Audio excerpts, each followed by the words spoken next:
vamos a hablar de algo que desafía los límites tradicionales de la guerra, tal como la entendemos.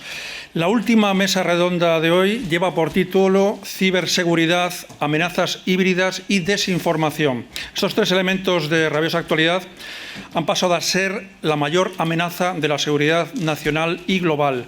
No es fácil entender hasta qué punto el asunto se ha convertido en un arma de las más peligrosas, por así decirlo. Para explicarlo, tenemos a Jaume Sagalés, redactor de videocontenidos Marca2.es, que moderará esta mesa en la que vamos a contar con Enrique Pérez de Tena, que es responsable de Relaciones Institucionales y de Cooperación del Mando Conjunto de Ciberespacio. También con Santiago Torres Alegre, director del Máster en Seguridad de la Universidad Europea de Madrid. Carlos Hernández Méndez, responsable de Cuentas Estratégicas de Administración Pública de Lenovo. Y con Alberto Martín de los Santos, director de Ciberseguridad Inetum, Iberia y LATAM. Un aplauso.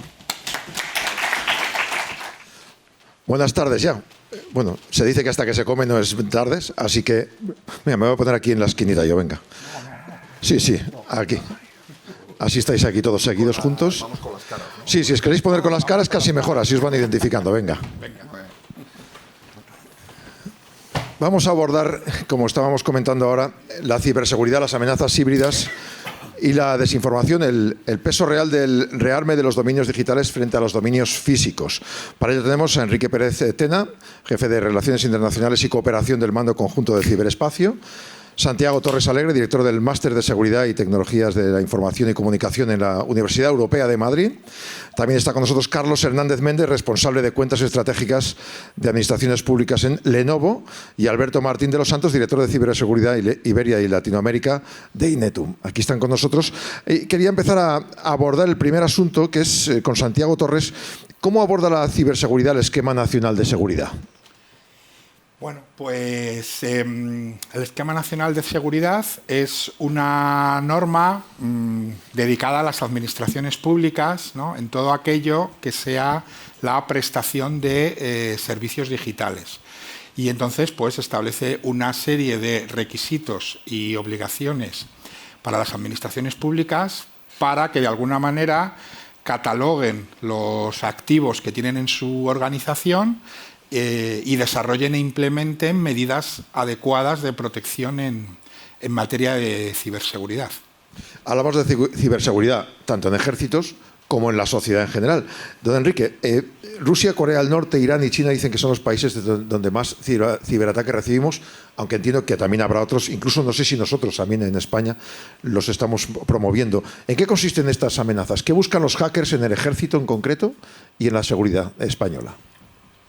Buenos días. Buenos días. A ver, yo no sé lo que buscan, la verdad, pero lo que normalmente se hace es intentar encontrar información. Voy a poner un ejemplo sencillo para que todos nos entendamos. Cualquier actor que tenga un dilema, un país que tenga un dilema y no sepa si fabricar botijos o abanicos, va a intentar entrar en nuestros sistemas para poder entender si España va a invertir en botijos y entonces ese país invertirá en abanicos. Eso es con respecto a defensa o a las administraciones públicas. Para el resto la razón está muy clara. Pasta, dinero. Así de sencillo. Vamos con Carlos a hablar un poquito de la ciberseguridad desde Lenovo. ¿Cómo abordáis la ciberseguridad? Bueno, pues Lenovo es un fabricante de infraestructura y entendemos que la ciberseguridad no es un producto relegado únicamente a la capa de software, sino que es un pilar transversal que va desde el silicio hasta la capa de software, pasando también por la cadena de suministro, una cadena de suministro de confianza. El pilar fundamental es la confianza en todos sus niveles y la confianza como algo trazable y verificable.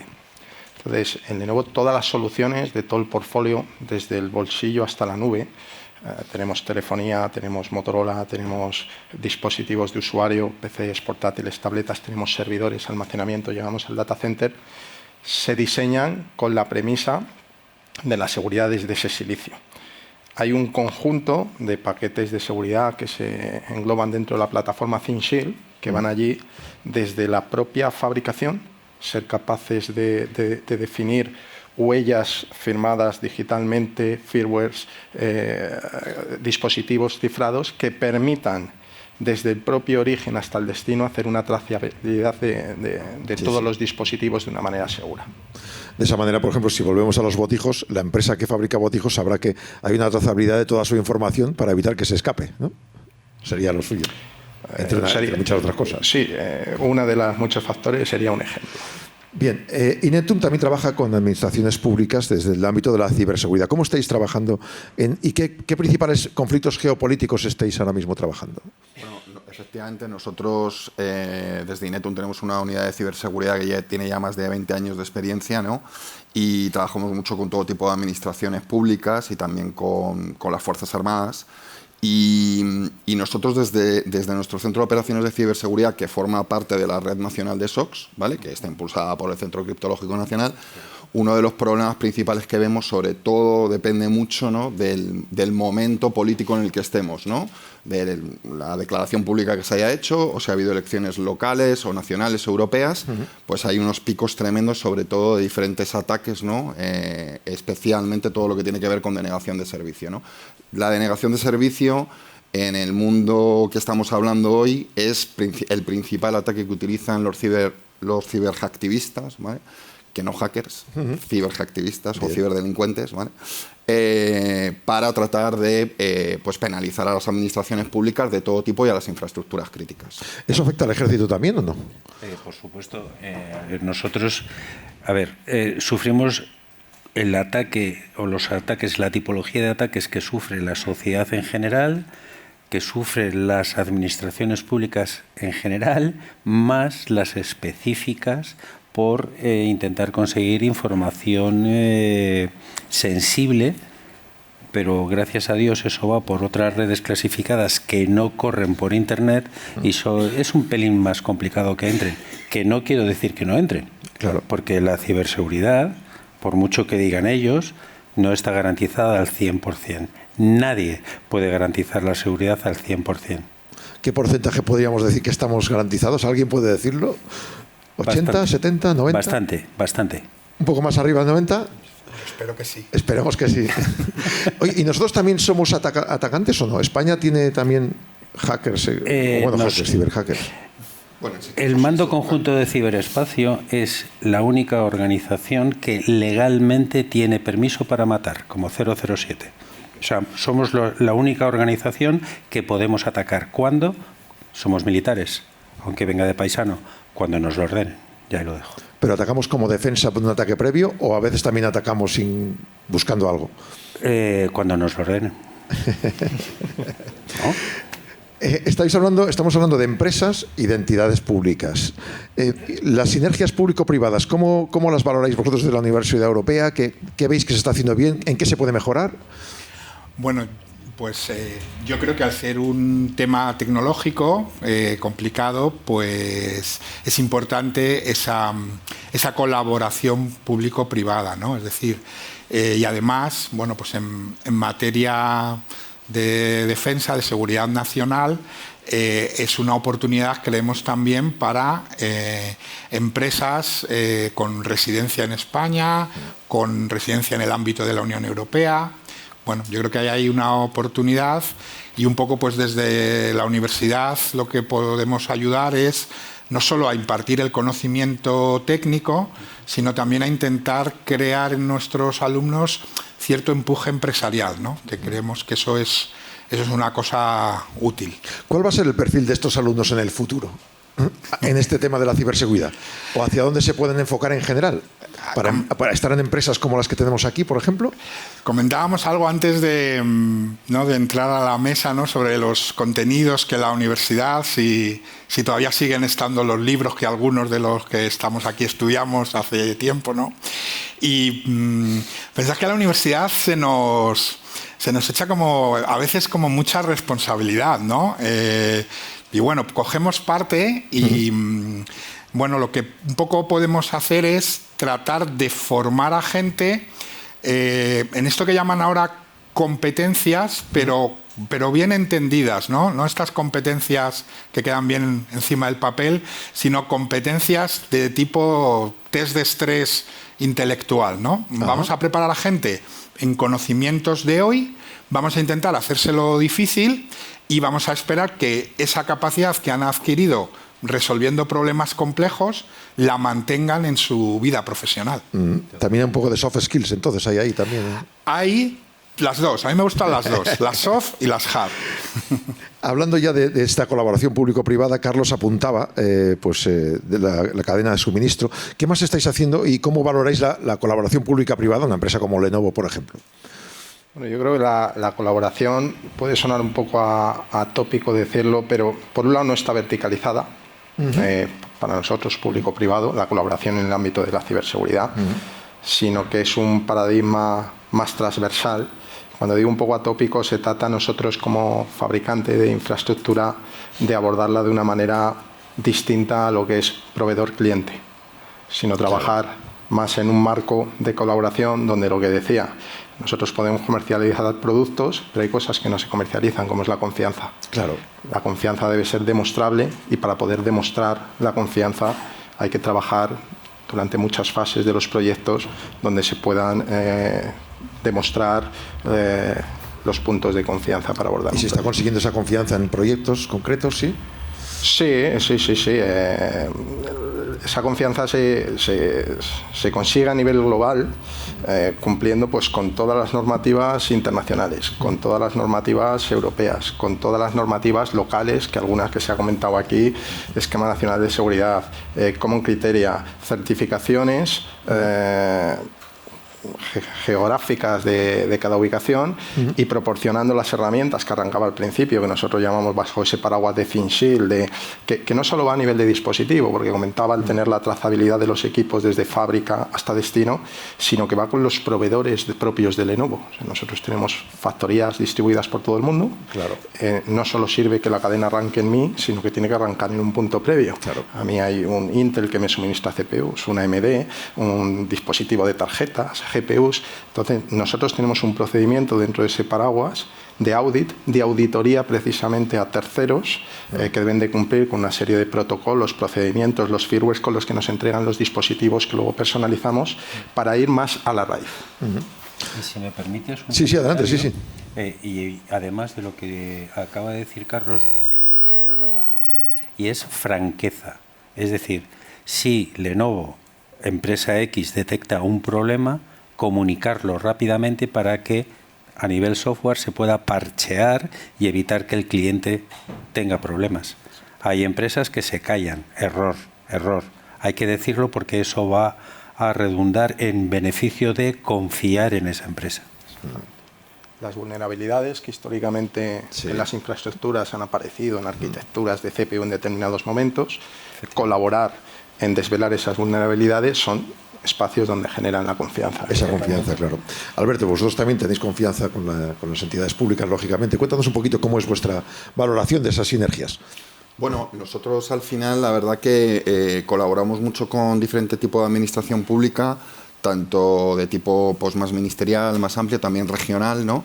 Y se aprende mucho porque muchas de estas administraciones locales, ¿no? O regionales, cuando les das diferentes servicios o desde un centro de operaciones de seguridad, por ejemplo, luego ellos transmiten toda la parte de ciberseguridad a otra parte de la cadena, ¿no? Por ejemplo, a la parte de salud, hospitales, o a la parte de educación, o en algunos casos incluso pues a la policía local, etcétera, ¿no? Entonces, al final, parece mentira, pero cuando tú tratas con este tipo de administraciones públicas, la casuística con la que terminas trabajando al final es muy variada, ¿no? Y eso hace al final, pues bueno, que los eventos de ciberseguridad que tenemos y las situaciones que se producen sean muy variadas, ¿no? Sean muy variadas y haya que tener pues muchos conocimientos diferentes, porque no es lo mismo cuando se produce un ciberincidente, por ejemplo, en un gran hospital, que cuando se produce en otra parte, ¿no? Entonces, y tampoco es igual la sensitividad en cuanto a la pérdida de datos, o a la exfiltración de datos, etcétera, ¿no? Ahí hay bueno, pues mucho trabajo de colaboración y de aprendizaje mutuo. Ahora que hablas de hospital, en las noticias así últimas de gran público se ha conocido algunas veces secuestro de datos y piden un rescate.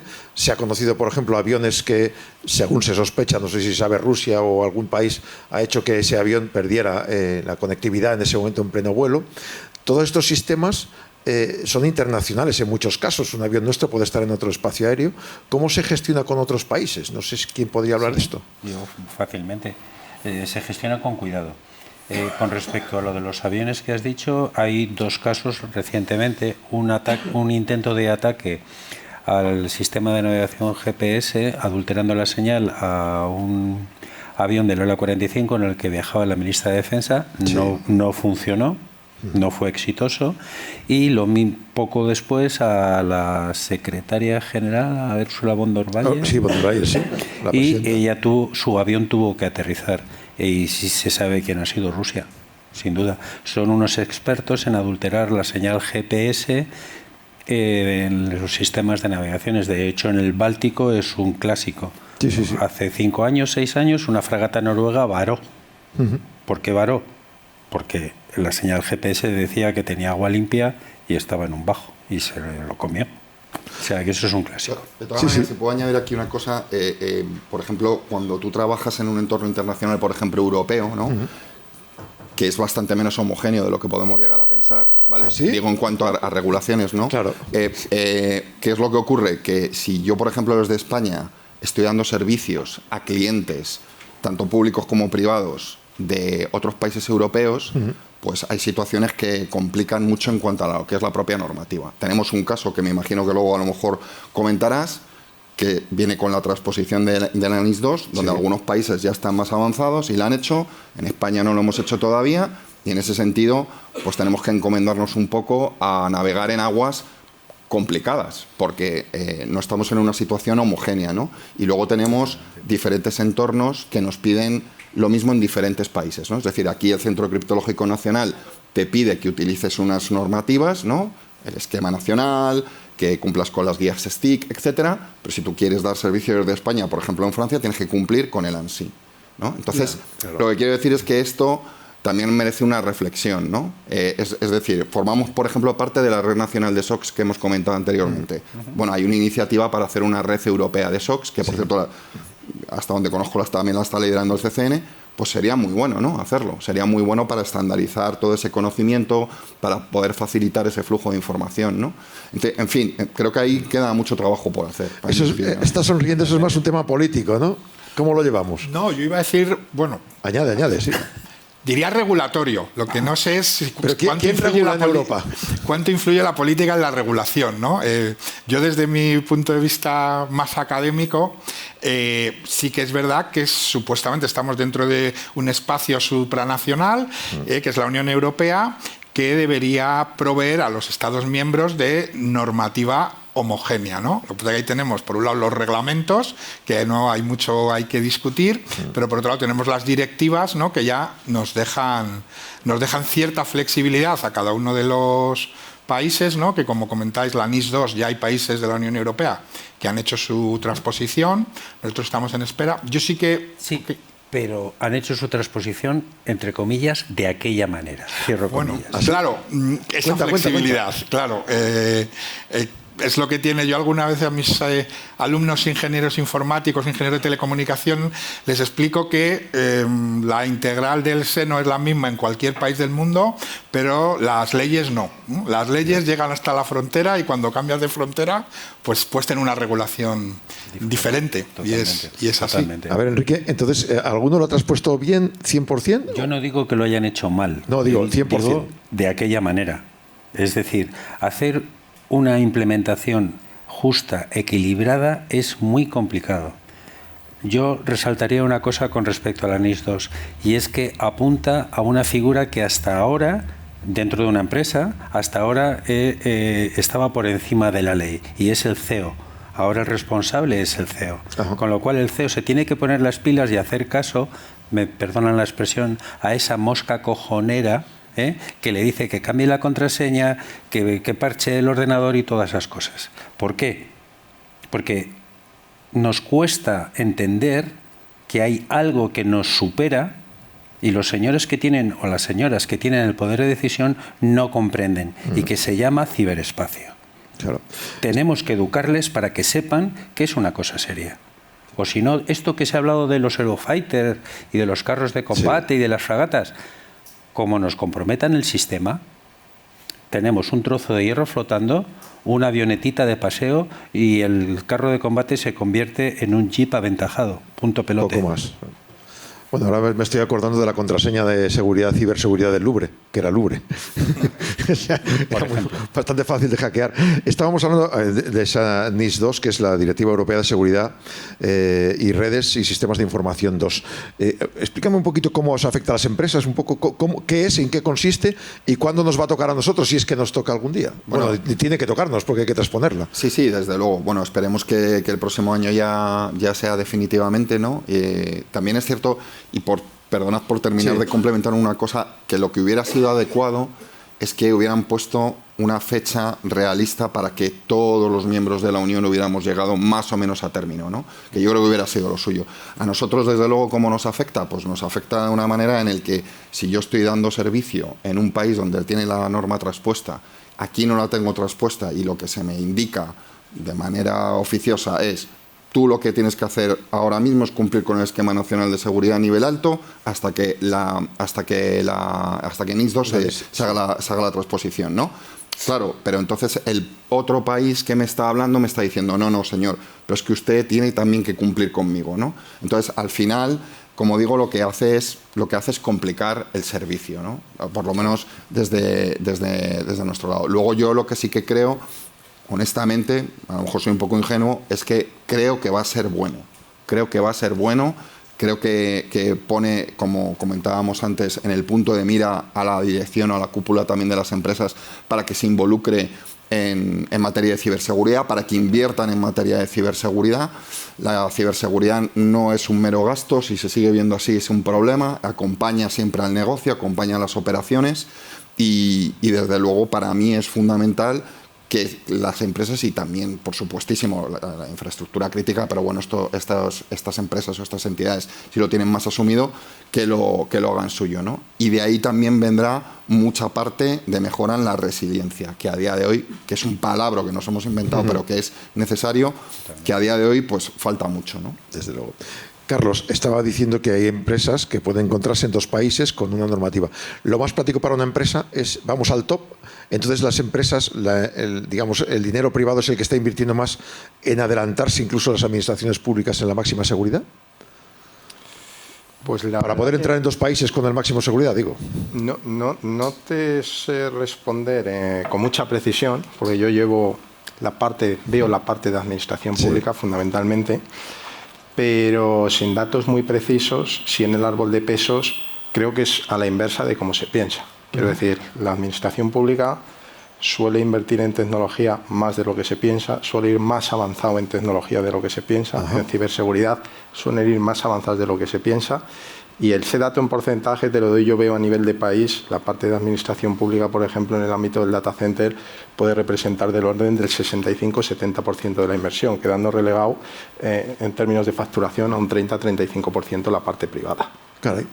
Voy a añadir una cosa. España como país, en lo ciber, está reconocido ahí fuera. O sea, por una vez estamos haciendo las cosas de una manera decente. España, fuera, en lo ciber, tiene peso y nos escucha. Esta es una de nuestras fortalezas más potentes en este aspecto. Es decir, a la hora de negociar con la OTAN y tal... Yo hablo de lo mío. De hecho, hay un proyecto que tenemos en marcha desde el Mando Conjunto de Ciberespacio, que ningún otro país lo tiene, y estamos vendiéndoselo, no el mando, sino la empresa que lo está llevando, tanto a la Unión Europea como a la OTAN. Lo digo porque el presidente del Gobierno, cuando se anunció ampliar la cantidad de inversión en los presupuestos hacia el Ejército, habló y enfatizó mucho la ciberseguridad. Bueno, eso también es inversión en el Ejército, digamos, ¿no? No es una inversión. es una garantía. Hoy todo tiene unos y ceros.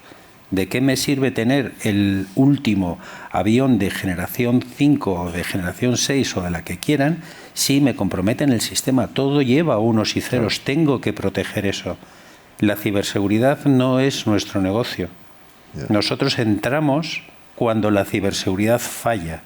Nosotros hacemos ciberdefensa. ¿Vale? Quiero decir que igual, si tienes que poner una balanza, ¿qué compro más? ¿Aviones y tanques? ¿O invierto más en ciberseguridad, si hay una dicotomía? ¿O hay que hacer las dos cosas? Evidentemente. O sea, yo sigo nosotros, lo ciber no es sustitutivo de nada. Claro. Sigo necesitando carros de combate, sigo necesitando cazas y sigo necesitando fragatas y submarinos. Los sigo necesitando, eso sí, protegidos. Lo bueno es que desde el minuto cero estamos en ese plan de desarrollo, en esa planificación de la plataforma, que es una plataforma, es un todo. No solamente son las armas, los torpedos o los misiles, es todo, es todo, es que no sé cómo explicarlo. Y estamos desde el minuto cero participando en el diseño de la plataforma, porque me pongo, como soy marino, me pongo en el caso de un barco. Construyo la F-100 y cuando lleva 10 años navegando descubro que tengo una vulnerabilidad, que tengo que mover un mamparo 2 metros. El pastizal que eso cuesta es enorme. Claro. Mientras que si yo hubiera estado en el diseño, hubiera dicho, este mamparo tiene que estar aquí porque me genera la jaula de Faraday necesaria para aislar, bla, bla, bla. Sí. Inteligencia artificial, Carlos, vosotros trabajáis, bueno, todo el mundo trabaja hoy en día con la inteligencia artificial. ¿Hasta qué punto es una fortaleza y va a ser más fortaleza todavía en el futuro? Bueno, la inteligencia artificial tiene muchos ámbitos de aplicación, de hecho diría todos. Uno de ellos, que es el que sale hoy a debate aquí, es el de la ciberseguridad, y lo diría bastante alineado con el mensaje que ha dicho Enrique de la ciberdefensa. Y es, hasta ahora yo creo que la ciberseguridad se había abordado por una comparativa de patrones, es decir, yo tengo registrado este ataque, lo comparo con el que estoy recibiendo, lo identifico y lo curo, entre comillas, médicamente. Correcto. La inteligencia artificial lo que busca es ser, por patrones diferentes de comportamiento no perfectamente reglados, ser capaz de intentar anticipar que se está produciendo un ciberataque, claro, hasta el punto de que identificarlo antes de que el que lo está haciendo también sea detectado, sepa que ha sido detectado. Correcto. Entonces, nosotros como empresa tecnológica lo que hacemos es utilizar la potencia que tenemos de infraestructura para computar esa inteligencia artificial en un ecosistema donde hay muchas capas. Nosotros tenemos alianzas estratégicas, uno de los productos que comercializamos es ciberresiliencia como servicio, donde partiendo de la parte que comentaba ThinShield de la infraestructura pura y dura de Lenovo, orquestada con empresas especializadas tipo QRadar, Splunk o cualquier otro, Microsoft Sentinel, con una capa de alianzas estratégicas que tenemos en la parte de backup, Beam, Commvault, formar un ecosistema, una arquitectura confiable que cubra todas esas capas y ponerla al mercado como servicio. Todo eso, entrenando todo eso con herramientas de inteligencia artificial cross, además no aisladas en cada uno de los hilos, para ser capaces de anticiparnos. Y esa es la línea en la que se está trabajando, no en la industria, o sea, no solo como Lenovo, sino diría en la industria. Para terminar, hemos hablado de administración y de empresas. Hablemos de usuarios, de ciudadanos. ¿Cómo nos podemos proteger cada uno de nosotros? ¿Qué consejos daríais para terminar a las personas que nos leen o que nos escuchan o que van a ver este vídeo ahora mismo? Bueno, pues que hagan caso a las recomendaciones. Yo me voy a unir a lo que comentaba Enrique, de que podemos sacar pecho en materia de ciberseguridad y que, por un lado, tenemos al Centro Criptológico Nacional, que nos ayuda con esas guías STIC, que además, por otro lado, a nivel de gobierno tenemos el Esquema Nacional de Seguridad, que es algo que en otros países envidian, y a nivel de usuarios tenemos el INCIBE, ¿vale? Que tenemos el INCIBE, el que sería como el centro de referencia de ciberseguridad para los usuarios. Correcto. Y entonces yo animaría a los usuarios a que entrasen en la página web del INCIBE, donde tienen un montón de infografías súper sencillas de entender y donde te hacen ver la importancia de la ciberseguridad, que, por añadir algo, es algo transversal, es que ya no es negociable, ¿no? Hace unos años tuvimos, ¿no?, el boom de la protección de datos, ¿no? Sí. Y había empresas que decían, había empresas que antes de que hubiera normativa diciendo tenemos que proteger los datos personales, ¿no? Porque, oye, tiene un tema reputacional y tal. Luego fueron llegando normativas, la LOPD, el RGPD, y ya de alguna manera era obligatorio y tenías que tener un delegado de protección de datos en tu empresa, ¿no? Sí. Pues en el mundo ciberseguridad está pasando algo parecido, ¿no? Al principio era, yo tengo que tener mis medidas de ciberseguridad porque soy una empresa seria, porque tengo un volumen, porque operativamente creo que hay que hacerlo, ¿no? Bueno, pues ya no es una opción. Ya ahora el problema que tenemos es que tenemos un poco una especie de ensalada regulatoria, que tenemos el Esquema Nacional de Seguridad, tenemos ahora la Directiva NIS, tenemos la Normativa de Infraestructuras Críticas, pero casi cualquier empresa, sea por donde sea, le va a venir que tiene que cumplir unas normativas en ciberseguridad y que probablemente, como decíamos antes, va a tener que tener, igual que tiene que tener nominativamente un responsable de protección de datos, va a tener que tener un responsable, que ya lo tiene, que tiene los CISOs, pero es que ahora esa figura, la Directiva NIS, nos viene con que va a haber que designar un responsable de ciberseguridad en todas aquellas empresas de los sectores que aplique, ¿no? Entonces, bueno. ¿Algún consejo más para usuarios? Venga. Bueno, yo me arranco si quieres. ¿Sí? Yo soy cibercooperante del INCIBE, precisamente, ¿vale? Esto de los cibercooperantes del INCIBE, pues somos gente que vamos a dar charlas a chavales, a los colegios y a las familias, ¿no? Mañana tengo precisamente una charla en un colegio público en Alcalá de Henares y yo lo que os diría a todos en líneas generales es pensar antes de actuar. Esto es tanto para compartir media en redes sociales de nuestros hijos, para cualquier tipo de exposición que tengamos hacia las redes sociales, pero también, pues lógicamente, para cualquier técnica de phishing que nos estén haciendo, cualquier tipo de tratar de lo que es la ingeniería social, ¿vale? Y sobre todo, pues ser precavidos, o sea, es decir, al final, precaución. Y con los sistemas informáticos, imagino, pues estar al día en todo es lo mejor, ¿no? Sí, estar al día a todos los niveles, que a veces implica adecuar renovaciones tecnológicas. Eso voy a ejemplo. Sí hay una tendencia muchas veces porque el hierro, yo digo el hierro como nombraba las fragatas, como nombraba los helicópteros, el hierro puro parece que es mucho más durable y lo es cada vez más a día de hoy. Me voy ahora al segmento de los portátiles. Un portátil de hace 15 años se quedaba obsoleto en 2 años por los cambios generacionales. Uno actual tiene una vida muchísima más larga y la tendría, lo que pasa que van perdiendo certificaciones con las siguientes capas, sistemas operativos, software de ofimática, y ahí es donde aparecen las vulnerabilidades. Claro. Entonces es muy importante alinear todas las capas. Enrique, para terminar, breve, ¿algún consejo más? A ver, mensaje positivo, ¿no?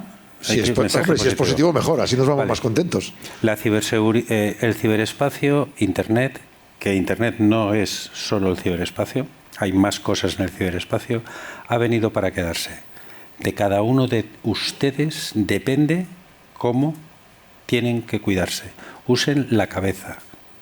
Cada vez que dan acepto de esa app que se descargan, de esa página web donde se meten, acepto las condiciones, están vendiendo su alma al diablo. Hagan el puñetero favor de leerlo. Porque hay muchas veces que se puede quitar muchos permisos que si no habilitan a esas empresas o a esos ciberdelincuentes para entrarles. Usen la cabeza, por favor. Usen la cabeza. Son la primera línea de defensa. Creo que es el mejor mensaje. Con ello terminamos, si les parece. Muchas gracias por haber asistido hoy. Un aplauso para ellos que nos han dado esas claves de ciberseguridad. Alberto, Carlos, Enrique y Santiago, gracias a todos y hasta la próxima.